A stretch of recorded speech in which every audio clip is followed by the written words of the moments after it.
paz de Jesus, irmãos. Amém. Amém. Deus abençoe os irmãos a cada dia, derramando a sua graça, do seu poder e da sua virtude, em nome do Senhor Jesus.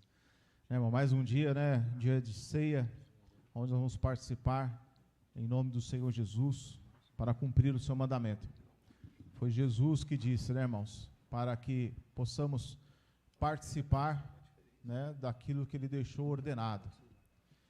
Então a ceia, irmãos, ela é algo primordial, importante na vida de cada cristão, de cada um daqueles que creram na pessoa do Senhor Jesus. Amém?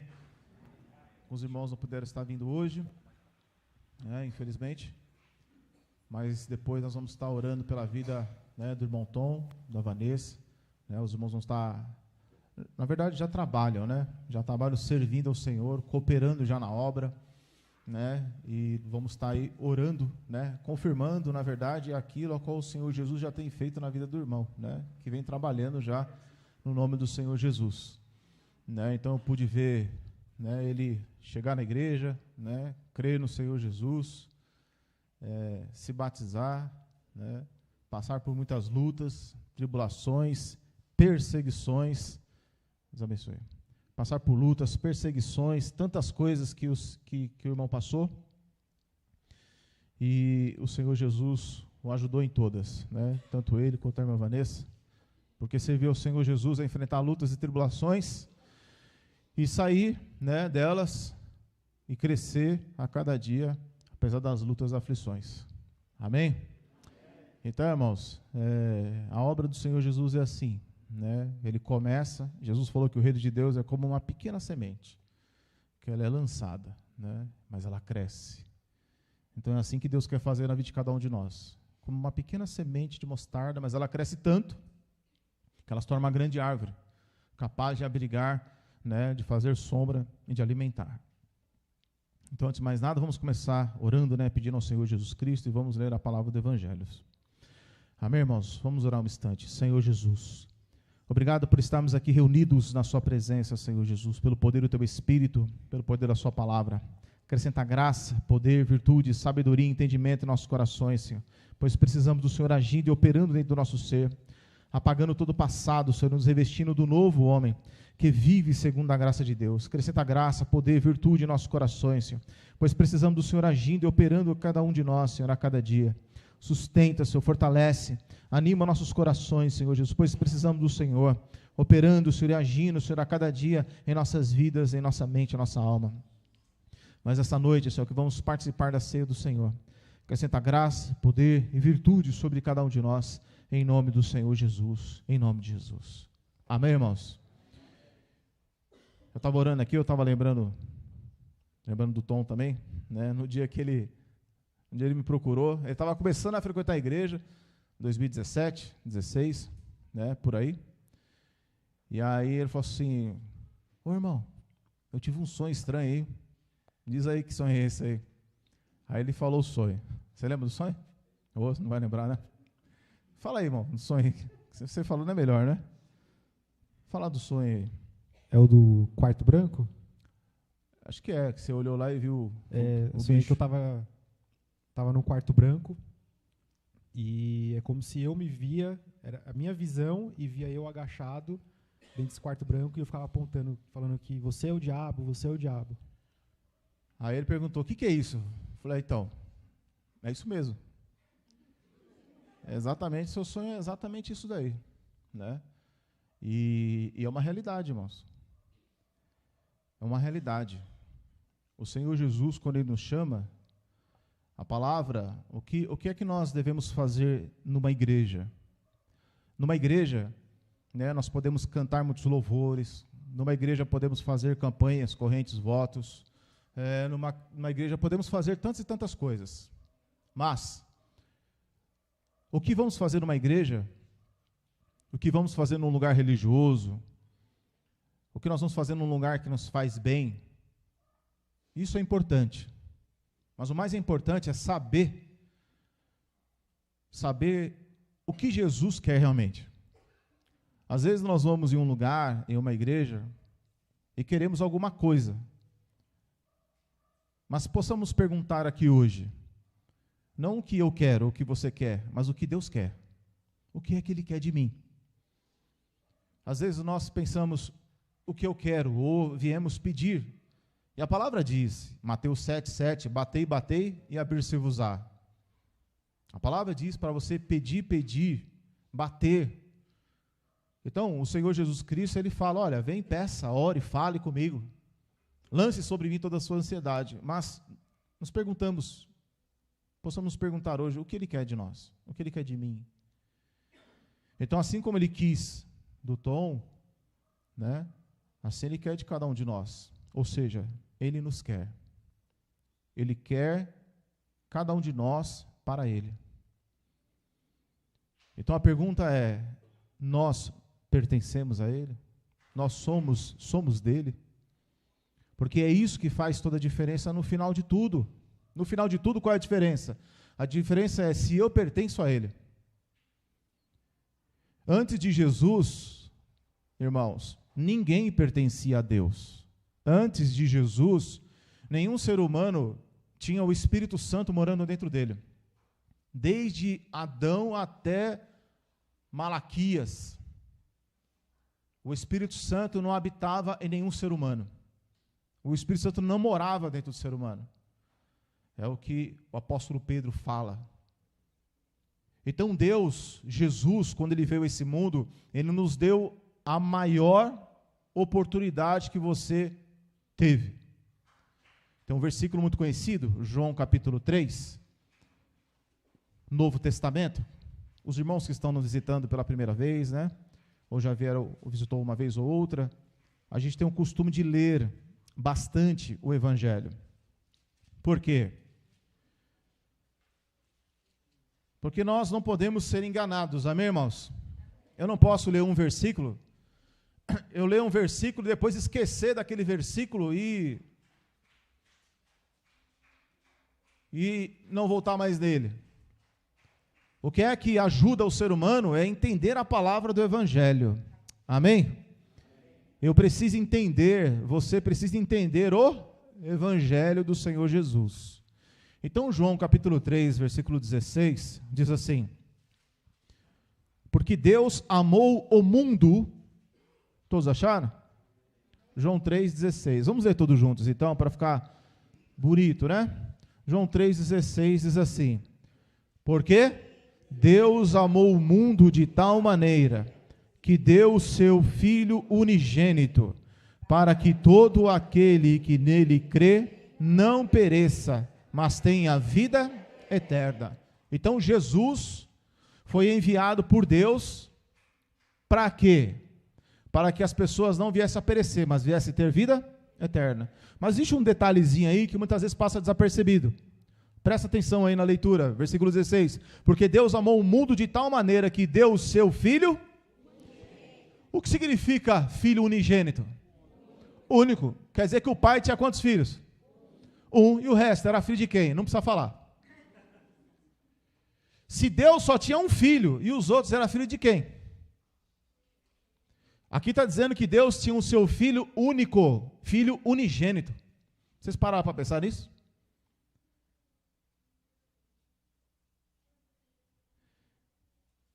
Eu acho que muitos de vocês também já chegaram a pensar assim, que todo mundo, no mundo inteiro, é filho de Deus. Só da gente nascer do pai e da mãe, somos filhos de Deus. Alguém já pensou assim? Hã? Antes de conhecer Jesus, a gente pensava que éramos filhos de Deus. A verdade é que ainda não éramos filhos de Deus.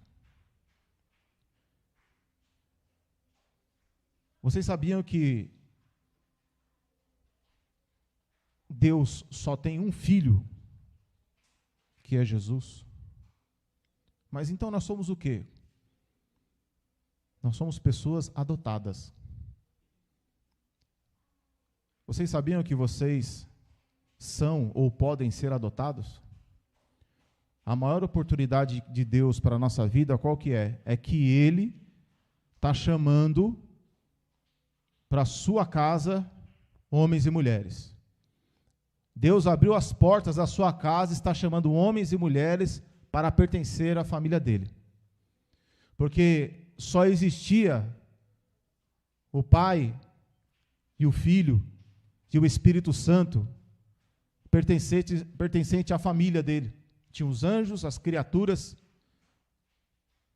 mas filho só existia um, que é Jesus. Então Jesus é aquele, irmãos, que veio e nos deu a oportunidade. Jesus, ele não foi egoísta. Jesus, ele não disse, olha, eu sou filho único e eu não vou abrir mão disso daqui não. Toda a herança que existe no céu, toda a herança que existe em qualquer lugar, eu não vou repartir com ninguém. Eu sou o único filho do Pai e tudo é meu. Jesus não fez isso. Jesus, ele veio a esse mundo justamente para nos dar uma oportunidade de também sermos filhos de Deus. Então a oportunidade está dada. Deus nos deu essa oportunidade. Sabe quando uma pessoa está desempregada, desesperada, sem nada na sua casa, e abre uma porta de emprego, o que a pessoa faz? Ela vai lá, pelo menos a grande maioria, né? Tem uns que não vão, mas a grande maioria faz o quê? Vê uma oportunidade de emprego, vai lá e busca o trabalho. Dá graças a Deus que apareceu a oportunidade de trabalhar. A oportunidade que Deus nos deu é muito maior do que o emprego. Deus nos deu a oportunidade de ser filhos dele. Então a questão é, nós não éramos filhos de Deus. É isso mesmo? Está escrito aí? Olha aí de novo, versículo 16. Porque Deus amou o mundo de tal, que deu o seu Filho. Filho unigênito significa o quê? Filho? Filho único. Então como é que faz, irmãos? Se Jesus é o único filho, como é que eu faço para ser filho de Deus? Aqui no capítulo 1, só voltar uma folhinha aí, ó. Muito fácil. No capítulo 1, vocês não precisam abrir lá, mas tem um texto, acha aí, Tom, para mim, 1 João 3:1, o Tom que vai abrir lá. Mas aqui em João capítulo 1, nós vamos ver uma realidade muito grande. Olha só. João capítulo 1, versículo 11.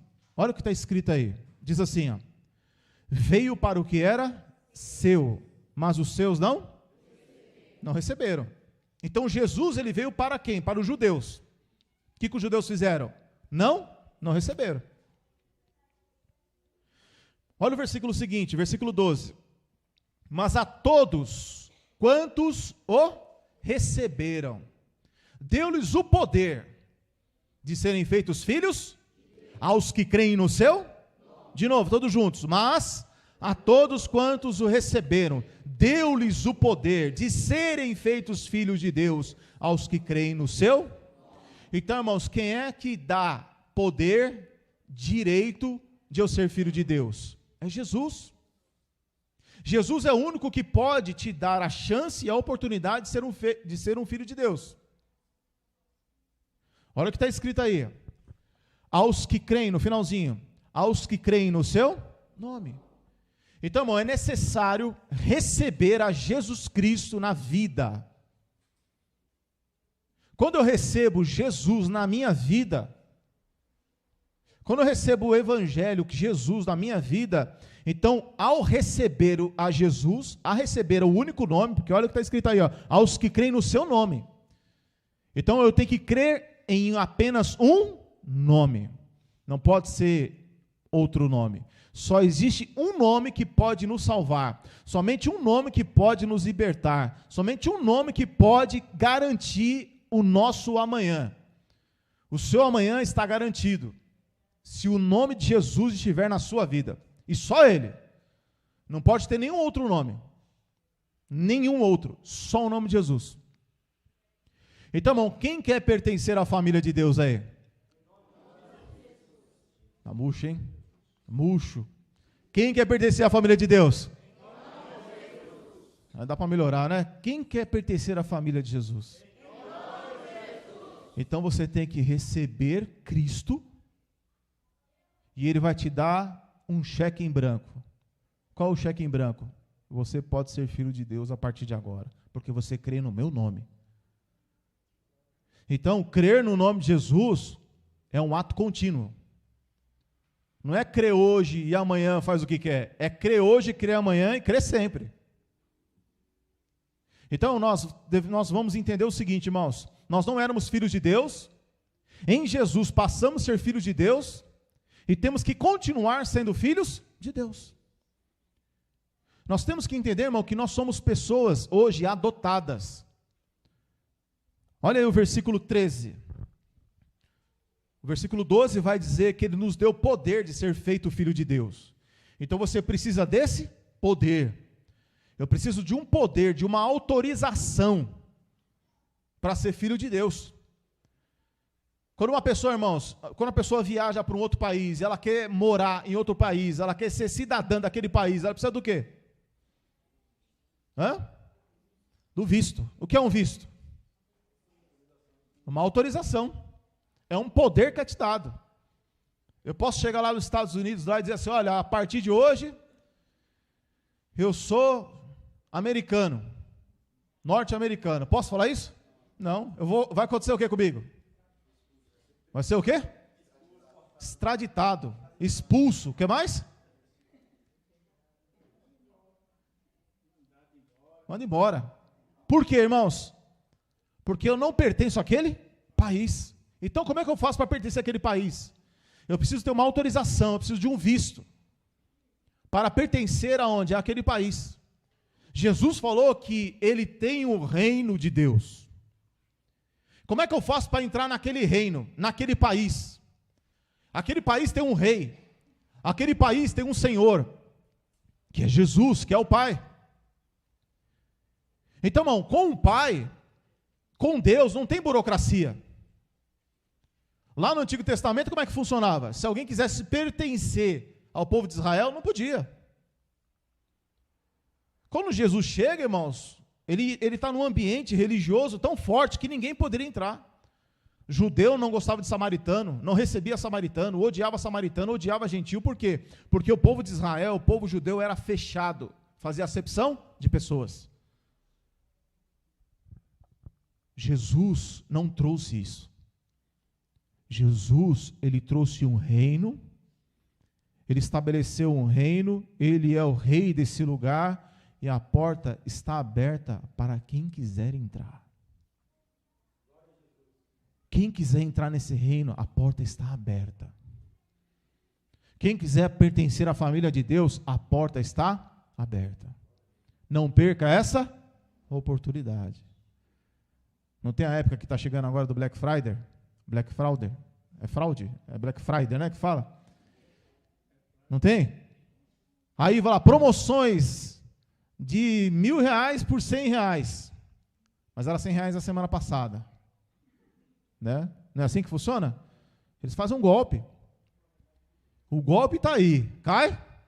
Cai quem quer. Então, irmão, com o evangelho não tem golpe. No evangelho, irmão, para você entrar pela porta, Jesus falou que é de graça. Você não precisa pagar dízimo, você não precisa fazer campanha, corrente de voto, você não precisa andar de joelho até a Aparecida do Norte, você não precisa carregar uma cruz até lá, você não precisa se chicotear, você apenas precisa crer. Porque é pela fé que você entra na graça, que você entra no reino, que você é salvo. Olha quanta facilidade é para salvar-se pelo sangue de Jesus.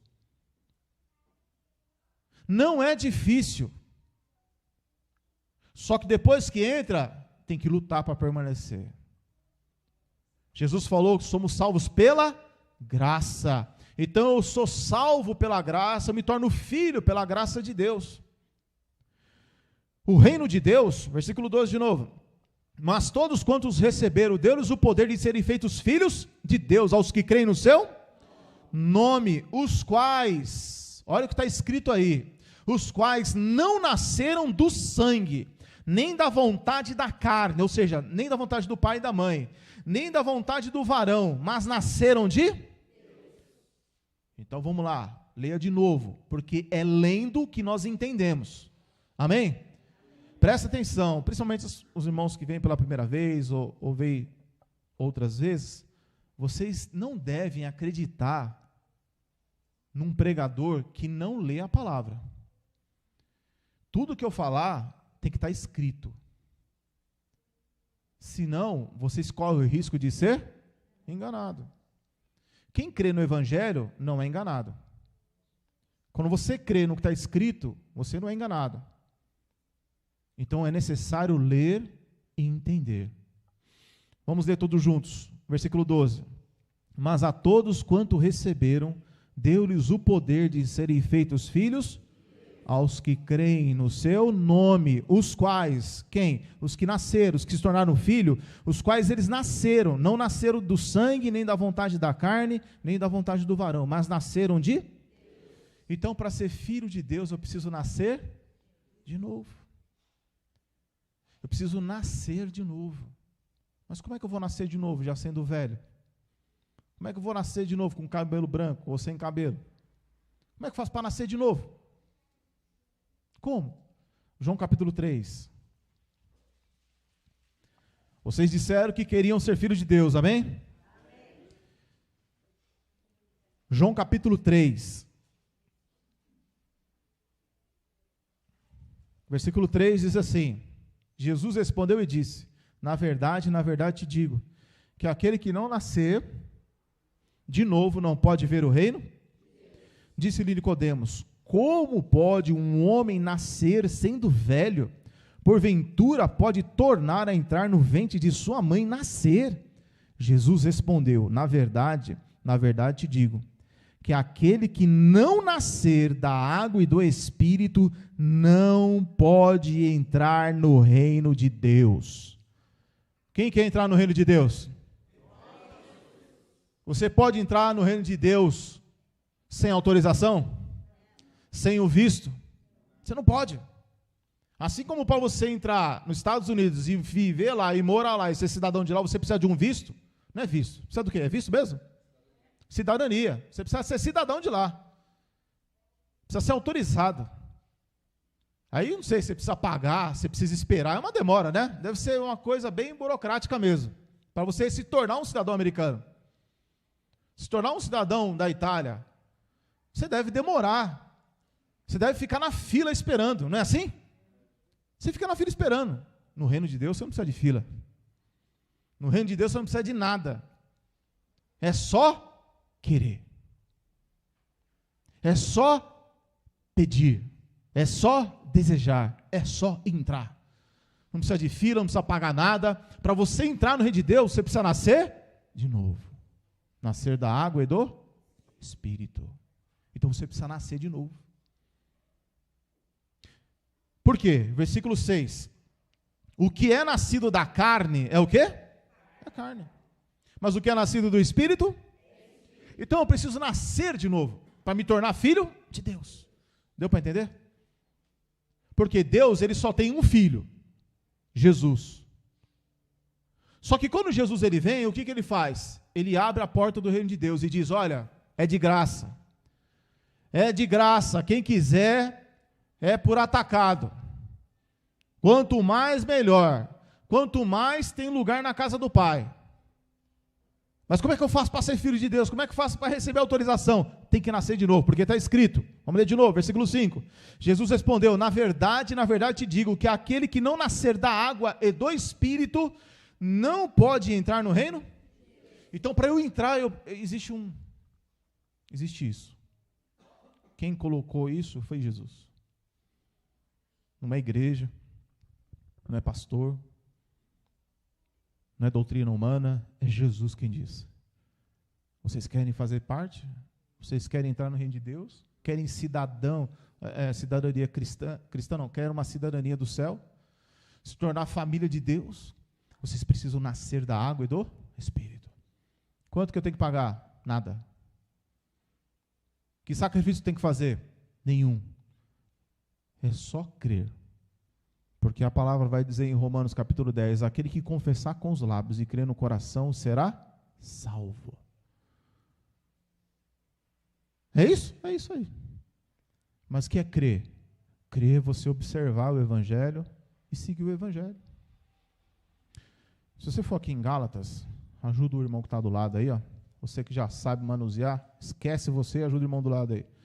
Gálatas, capítulo 4. Você está em João, depois de João é Atos, depois de Atos é Romanos, depois de Romanos é 1 Coríntios, 2 Coríntios e Gálatas. Gálatas, capítulo 4.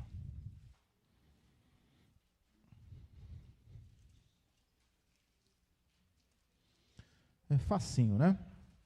Não é difícil. Gálatas, capítulo 4.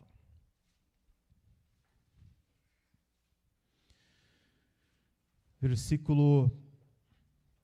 Todos acharam? Vamos ler então. No versículo 3 diz assim: assim também nós, quando éramos meninos, estávamos reduzidos à servidão debaixo dos primeiros rudimentos do mundo. Mas, vindo a plenitude dos tempos, Deus enviou seu Filho, nascido de mulher, nascido sob a lei, para remir os que estavam debaixo a fim de recebermos a adoção. A adoção? Então hoje nós podemos receber o que, irmãos? Você está com o texto aberto aí, Tom? 1 João, ele vai ler um texto, preste atenção. 1 João, capítulo 3, versículo 1. O irmão vai ler ali. Presta atenção que vocês vão ouvir. Vede quão grande caridade nos tem concedido o Pai, que fôssemos chamados filhos de Deus. Por isso o mundo não nos conhece, porque não conhece a Ele. Leia de novo, irmão. Preste bem atenção. Preste bem atenção que o irmão vai ler. Vede quão grande caridade nos tem concedido o Pai, que fôssemos chamados filhos de Deus. Olha lá. Vede, a palavra está dizendo, veja quão grande caridade tem nos concedido o Pai, que a gente fosse chamado filho de Deus, porque nós não éramos filhos de Deus. Ele nos concedeu. O que é conceder, irmão? Ele nos concedeu. Vede com grande caridade tem nos concedido o Pai, que fôssemos chamados filhos de Deus. Fôssemos, porque não éramos. Chamados filhos de Deus, aos que creem no quê? No nome de Jesus. Lê, irmão. O que significa a palavra conceder? O que significa que Deus concedeu que eu fosse filho de Deus? Dar algo a alguém de livre e espontânea vontade. Olha que maravilha, irmão. Deus nos deu de livre e espontânea. Então Jesus, ele não se agarrou. Ele não se agarrou, eu sou o único aqui e ninguém mais vai ser filho de Deus, só eu sou o filho do papai. Não, ele não fez isso. Jesus, ele veio a esse mundo, ele sofreu, não merecia sofrer. Ele apanhou, não merecia apanhar. Ele foi desprezado, não merecia ser desprezado. Ele foi cuspido, foi esmurrado, colocaram uma coroa de espinho na sua cabeça, chicotearam ele, desprezaram ele, fizeram afrontas contra ele, chicotearam ele até seus músculos ficarem expostos, grudaram ele numa cruz. Imagina a carne dele exposta, lá toda cortada, cheia de pus, cheia de sangue, grudada naquele madeiro. Imagina ele crucificado com seus braços esticados, das 9 da manhã até as 3 da tarde, 6 horas esticado. Imagina a dor que ele sentiu no seu peito, no seu braço. Imagine cãibra que ele sentiu, desidratado, sem tomar água, sem comer, apanhando, suando, sofrendo. E tudo sofreu calado. Ele mereceu sofrer isso? É óbvio que não. Tenta imaginar, irmão, você 6 horas pendurado numa cruz, sem merecer, injustamente sendo crucificado. E lá na cruz, o pessoal lá embaixo dizendo, salvou os outros, por que não salva a ti mesmo? Tem coisa pior, irmãos, do que você sentir dor e alguém ficar ali te atormentando? Tem coisa pior? Quando você está com dor de dente, alguém fica lá na sua orelha falando, você tem vontade de falar o quê? Hã? Cala a boca, pelo amor de Deus, deixa eu quieto, deixa eu no meu canto, estou com dor. Quando você está com dor, você quer ficar só você e sua dor. Mesmo que alguém queira te amar, queira passar lá um metiolate não, queira passar alguma coisa para aliviar a dor. Apesar que o metiolate hoje é Nutella, né? Bom mesmo era o outro. Mas aí a pessoa, irmão, ela, mesmo que você queira amar uma pessoa com dor, muitas vezes ela não consegue aceitar. Por quê? Porque ela está sentindo muita dor. Jesus lá na cruz, ele não foi amado, ele foi desprezado, ele foi zombado. Lá de baixo zombaram de Jesus e ele aguentou tudo calado. Se coloca só um instante no lugar de Jesus. E lá do alto da cruz ele dizia ainda: Pai, perdoa-os, eles não sabem o que fazem. Jesus perdoou eles por quê? Não foi porque eles iam se arrepender. Jesus perdoou eles porque mesmo assim eles continuaram fazendo maldade. Jesus não perdoou eles porque eles se arrependeram, eles não tinham se arrependido, eles estavam fazendo maldade ainda. O verdadeiro perdão não espera a pessoa se arrepender, o verdadeiro perdão não espera a pessoa mudar, o verdadeiro perdão libera o perdão no ato. Eu vou perdoar, mas eu quero ver se ele vai mudar. Isso não é perdão de Jesus. O perdão libera, rápido. Ah, mas eu estou sentindo, isso é outra coisa. Isso é ressentimento. O perdão você tem que declarar: está perdoado em nome de Jesus, eu não cobro mais, eu não falo mais, eu não toco mais no assunto. Isso é perdão. Jesus fez isso. Ele merecia tudo isso? Ele não merecia nada disso. Jesus não mereceu absolutamente nada disso, mas ele fez para quê? Para que homens pecadores como nós pudesse agora pertencer à família dele. Então hoje eu entendo isso, que eu era um pecador e eu sou um pecador até hoje. Eu não estou na igreja porque eu sou melhor do que qualquer outra pessoa. Eu estou na igreja porque em Cristo Jesus, na pessoa de Jesus Cristo, eu consigo ter o perdão dos meus pecados, a justificação dos meus pecados. A acusação e a condenação não pode vir sobre mim porque eu estou com Ele, é Ele que me protege. A gente não está na igreja porque é mais bonito do que o outro, é lógico que não. Então Ele fez tudo isso para quê? Para poder me conceder voluntariamente, por amor, me autorizar, carimbar, assinar e dizer: você agora faz parte da família de Deus. Então eu faço parte da família de Deus, mas eu não fiz nada para isso. Eu estou na família de Deus, mas o que eu fiz para isso? Eu não fiz nada, quem fez foi Ele. A única coisa que eu fiz foi dizer: Senhor, eu creio no que o Senhor disse, eu creio na sua palavra, eu creio no seu evangelho, eu creio no seu sacrifício, e agora eu quero entrar no seu reino, me ajuda, me concede, porque eu não sou seu filho, mas agora eu quero pertencer à sua família. Ele fez tudo e não merecia sofrer nada. Se a gente tiver um pouquinho só de constrangimento em saber dessa história, a gente cai aos pés dele. A gente não volta nunca mais para trás. Segue servindo a Jesus por amor. Olha só, vamos ver aqui. Versículo 5. Para remir os que estavam debaixo da lei, a fim de recebermos a adoção de filhos. E porque sois filhos, Deus enviou aos nossos corações o Espírito do seu Filho que clama. Quer dizer que agora, por causa de Jesus Cristo, eu me torno filho de Deus. E por ser filho de Deus, Ele envia para o meu coração o Espírito Santo.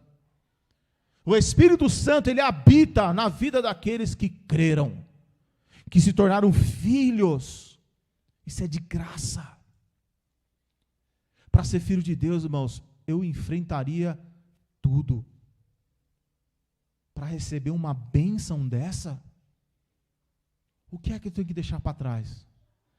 Quem é que eu tenho que desagradar? Para quem que eu tenho que dizer não para eu poder entrar nessa família? Eu diria, e eu disse.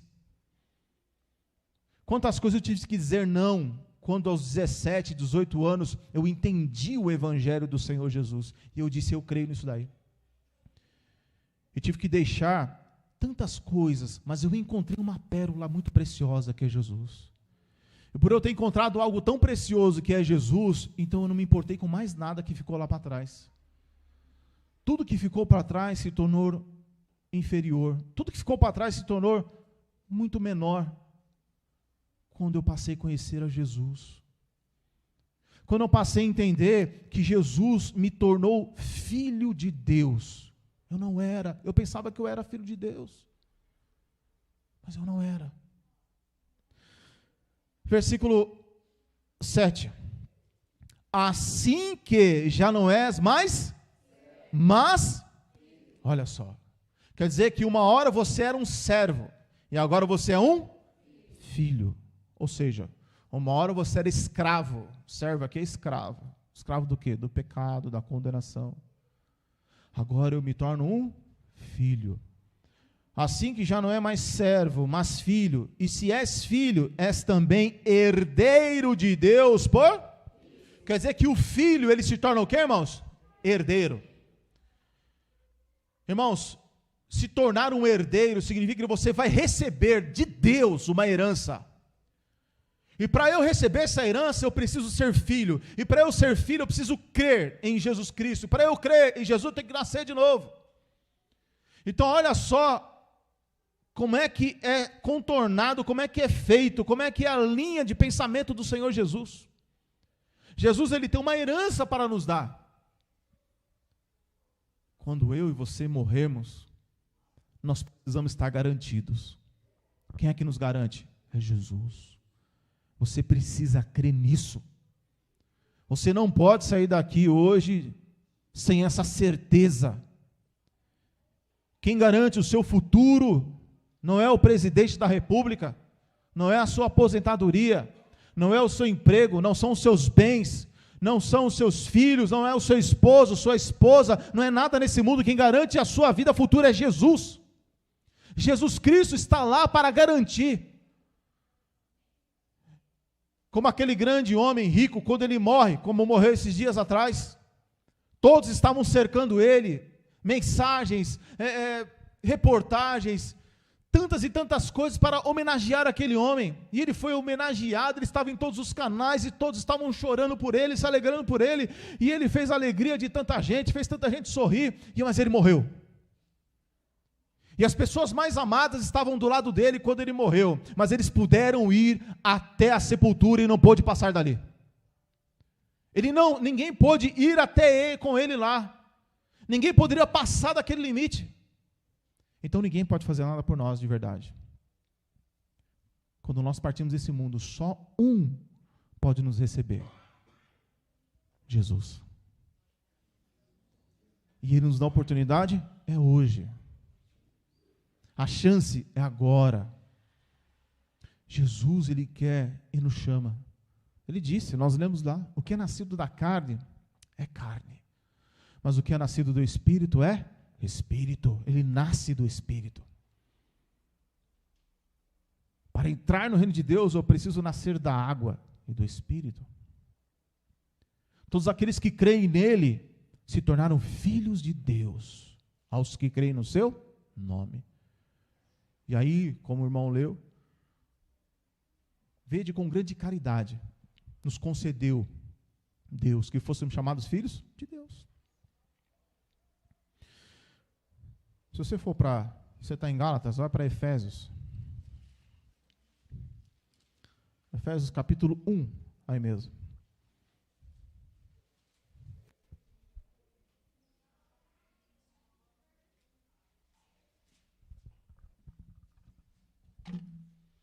Eu digo para os irmãos, mas ser cristão, servir a Deus, você fica livre de lutas?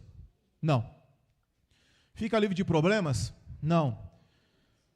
Muitas vezes não fica livre de doenças? Também não. Enfermidades? Também não. Mas irmãos, quando você entende quem é Jesus, as lutas, enfermidades, tribulações, aflições, desgostos, angústias, tristezas, nada disso está acima da pessoa de Jesus. Todas essas coisas se tornam pequenas diante do Salvador Jesus Cristo. Diante do nome de Jesus, tudo nessa vida passa. Tudo. Então, eu creio, e eu quero ir até o fim, crendo assim. Eu não sei o que acontecerá no futuro. Se eu vou ficar bem, se eu vou ficar mal, se meu joelho vai piorar, se vai melhorar. se eu vou ter dor, não sei o que reserva o futuro nesse mundo. Mas uma coisa eu sei, que em Jesus o futuro está garantido. E é isso que importa, porque a vida é passageira. Passa muito rápido. Se você parar e pensar, passa rápido. Aqui em Efésios capítulo 1, versículo 3 diz assim: Bendito Deus e Pai de nosso Senhor Jesus Cristo, o qual nos abençoou com todas as bênçãos espirituais nos lugares celestiais, em Cristo, como também nos elegeu nele antes da fundação do mundo, para que fôssemos santos e irrepreensíveis diante dele em caridade. 5. E nos predestinou para filhos. Então nós somos filhos adotados. Vamos ler de novo. E nos predestinou para filhos de adoção. Por quem? Quer dizer que Jesus nos torna filhos de Deus. Adotados, mas torna filhos de Deus. Entenderam? Lê de novo. 1, 2, 3. E nos predestinou. Tá bom. Por Jesus Cristo nós nos tornamos filhos de adoção. Deus nos recebe por causa de Jesus. Amém? Mas eu pergunto para vocês, Jesus nasceu aonde? No Novo ou no Velho Testamento? Jesus pregou no Novo ou no Velho Testamento? Jesus morreu no Novo ou no Velho? Ressuscitou no Novo ou no Velho? Enviou o Espírito Santo no Novo ou no Velho? Então você só pode ser filho de Deus no Novo ou no Velho? No Novo Testamento. Porque Jesus veio no Novo Testamento. E lá no Velho Testamento tinha um filho de Deus? Não. Porque só em Jesus eu me torno filho de Deus. Lá atrás tinha servos, eles esperavam Jesus, é uma outra história. O assunto não é esse. Mas o que eu quero dizer é que Jesus dividiu a história da humanidade. Antes de Jesus não tinha filho, depois de Jesus se tornam filhos. Antes de Jesus não tinha como entrar, porque Jesus disse: eu sou o caminho, a verdade e a vida. Eu sou o caminho, a verdade e a vida, e ninguém vem ao Pai, senão por mim. Quer dizer, se Jesus não veio, não tinha caminho. Se Jesus não veio, não tinha verdade. Se Jesus não veio, não tinha vida. Se não tem Jesus, ninguém vem ao Pai. Então Jesus, irmãos, prestemos atenção. Vivemos num país católico, apostólico, romano, tem muitas igrejas. Então se ouve falar de Jesus a toda hora, a todo instante. Se ouve falar de Jesus muito. Só que isso pode tornar uma coisa assim natural, falar de Jesus. Jesus não é qualquer um. Jesus é a pessoa mais importante que pisou nesse mundo. Jesus merece que se ouça Ele. Jesus merece ser obedecido, ouvido. Amém, irmãos? No capítulo 2 aí, de Efésios mesmo. Essa hora voa, né? Efésios capítulo 2, versículo 1. Diz assim. Posso ler? E vos vivificou, estando vós mortos em ofensas? E vos vivificou, estando vós mortos em ofensas? Quer dizer que o pecado, as ofensas, matam as pessoas. Porque está escrito, vos vivificou. Ele só vai vivificar aquilo que está morto. Jesus, ele vivificou quando nós estávamos mortos das nossas ofensas, nossos? Porque a pessoa no pecado e nas suas ofensas, ela não pode ser filha de Deus. Versículo 2. Em que noutro tempo andastes, segundo, olha só como é que era a vida, qual era a nossa vida antes de ser filho de Deus? Qual era a nossa vida antes de servir a Jesus? Versículo 2. Em que noutro tempo andaste, segundo o curso deste, segundo o príncipe das potestades do ar, do espírito que agora opera nos filhos da...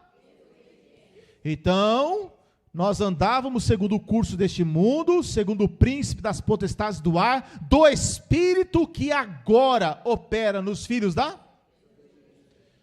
Então tem os filhos de Deus e tem os filhos da desobediência. Eles estão do mesmo lado? Não.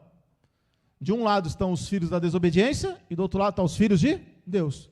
Ah, mas esse filho de Deus aqui eu só vejo ele desobedecendo. Porque tem um bocado de crente, não tem? Um bocado de crente que parece filho de Deus, mas ele só vive em desobediência.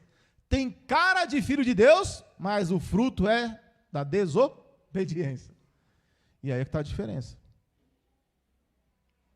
Por isso que a pessoa nunca pode dizer assim, eu não vou para a igreja porque crente é falso, pastor é tudo ladrão, né? Pastor é tudo ladrão. Não.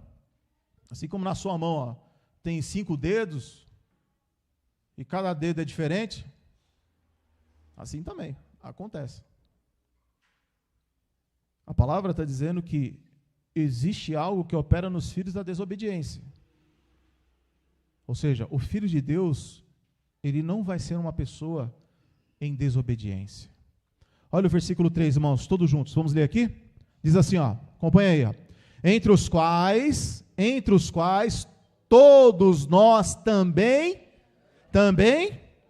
antes andávamos. Como é que nós andávamos? Nos desejos da nossa carne, fazendo a vontade da carne dos... E éramos naturalmente, por natureza, filhos de quem? Filhos de quem? Como os outros? Então nós não éramos filhos de Deus, não? Não. Nós éramos filhos da ira. Como os outros? Porque nós éramos desobedientes. Aqui está dizendo que as pessoas que andam e fazem a vontade da carne e a vontade dos pensamentos, elas precisam nascer de novo, para receber de Deus o Espírito Santo, para formar novos pensamentos, para formar novos sentimentos, para formar uma nova conduta. Quem é que faz isso? O Espírito Santo. Quando você nasce de novo. Continuando aqui. Versículo 4. Mas Deus, que é riquíssimo em misericórdia, pelo seu muito amor com que nos amou, estando nós ainda mortos em nossas ofensas, nos vivificou juntamente com Cristo. Pela graça sois salvos. Olha só o que ele nos faz. Versículo 6. E nos ressuscitou juntamente com ele, e nos fez assentar nos lugares em Cristo Jesus, para mostrar nos séculos vindouros abundantes riquezas da sua graça, pela sua benignidade, para conosco em Cristo Jesus. Todos juntos, irmãos, versículo 8. Porque pela graça sois salvos, por meio da fé. Isso não vem de vós, é dom de Deus. Somos salvos pela graça, por meio da... Ou seja, por causa da fé, você diz, eu creio. Você crê? Creio. O que é crer? Crer é você crer não é apenas verbalizar. Não é apenas falar. Falar é uma coisa. Crer, exercitar a fé é outra. Sabe quando você está dirigindo o carro? Você está dirigindo o carro, aí você não consegue. Acontece muito comigo quando eu vou para Itapevi. Tem um cruzamento ali da caixa d'água, não sei se os irmãos conhecem ali. Normalmente o motorista ele não olha, ele dá uma olhada rápida assim, mas ele fica meio com medo, né? Os irmãos fazem isso, que nem eu? O que você faz, Elias? Você não pergunta? Quando a Mayra está do lado? Você pergunta, o que você fala? Hã? Pode ir? Aí se ela falar, você vai ou você dá uma olhadinha? O que é crer? Crer é isso aí, você vai passar um cruzamento, e aí você está preocupado com o carro do lado de cá, carro do lado de lá, e você fala para sua esposa, amor, bem, vida, posso? Ela fala, vai. Aí você pega e vai. Isso é crer. Você não precisa ver, você apenas crê e vai. Isso é acreditar, isso é fé. Fé é o firme fundamento das coisas que não se veem. Então você crê, você vai. Agora, quando a pessoa, a fé dela, ela precisa toda hora ver, comprovar, tocar. Essa fé, ela precisa ser aperfeiçoada. Então, crer, aqui está dizendo, versículo 8, pela graça sois salvos, por meio da fé, significa que você precisa crer no que Jesus falou. Então, o primeiro lugar que Jesus falou, nós não somos filhos dele. Jesus é o unigênito. Ah, não, eu sou filho de Deus. Não é. Sem Jesus. Eu creio nisso, porque Ele disse. Se Jesus falou, meu irmão, pode ser meu pai, minha mãe, minha esposa, pode ser meu filho, esquece. Jesus falou, eu ponho a mão, ponho tudo no fogo, por Ele. Tá, Jesus disse que eu não sou filho. Eu não sou. O que eu faço? Eu tenho que crer nele. Como é que eu faço para me tornar cidadão do reino dele, para me tornar filho dele? Eu tenho que crer. Quem nascer da água do Espírito, tem entrada VIP. Pode entrar de graça no reino dele. O que é crer? Crer é você ouvir e você fazer. Não é verbalizar apenas. Vocês entendem que é uma decisão? Não é? É uma decisão. É como se eu chegasse para minha esposa e dissesse, namorando com ela, dissesse, olha, eu vou casar. E eu nunca? Eu não vou casar. Não, eu quero ter um compromisso com você. Quero ter uma família com você. Quero ter filhos com você. Quero ter uma vida com você. Você, então, vai tomando atitudes e ações. Então, não é uma fé que verbaliza, mas é uma fé que pratica ações. É essa fé que Deus espera de nós. Amém?